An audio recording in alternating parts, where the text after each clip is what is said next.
টাকা অগ্রিম হাতে নিয়ে দাঁড়ায় আছি, তাহলে বুঝতেই পারছেন যে কি পরিমাণ সিরিয়াল এখানে।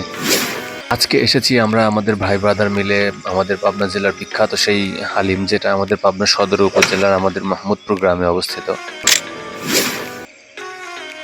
সারা বছরই কিন্তু এরকম ভিড় লেগেই থাকে, আর ছুটির দিনগুলোতে এরকম অবস্থা, এর থেকে বেশি পরিমাণের লোক হয়ে থাকে। দেখতেই পাচ্ছেন সবাই কি রকম সিরিয়াল দিয়ে দাঁড়ায় আছে। তো আসলে টাকা অগ্রিম দেওয়ার পরে আমরা যখন হালিমটা হাতে পেলাম, তখন আমরা সবাই মিলে আসলে উপভোগ করলাম বিষয়টা। এখানে ঈশ্বরদী উপজেলার 3 জন রয়েছে, চাটমোহর উপজেলার 2 জন রয়েছে এবং আমাদের সদর উপজেলার আমরা রয়েছি 2 জন। সবাই মিলে এই সন্ধ্যাটা উপভোগ করলাম, সবাই মিলে সুন্দর করে হালিমটা খেলাম এবং সবাই অনেক ভালো রিভিউ দিল। সবাই বললো যে অনেকটা স্বাদ টেস্ট আছে জন্য এত পরিমাণ সিরিয়াল হয়।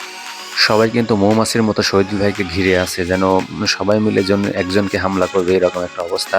ছুটির দিনে যে কি পরিমাণ সিরিয়াল এখানে লাগে, আসলে এই ভিডিওটা দেখলে আপনারা বুঝতে পারবেন। আসলে বাড়তি করে বলার কিছু নাই। এখানকার হালিম কিন্তু পাবনা জেলা সহ পাবনা জেলার বাইরে থেকেও দূর দূরান্ত থেকে আসে সবাই। ছেলেপেলে বা মানুষ, সাধারণ মানুষ সবাই আসে কিন্তু এখানে হালিম খেতে। সো আপনারা যারা এখানে এখনো হালিমটা টেস্ট করেননি, স্বাদ গ্রহণ করেননি, তারা আসতে পারেন আমাদের পাবনা সদর উপজেলার মাহমুদপুর গ্রামে।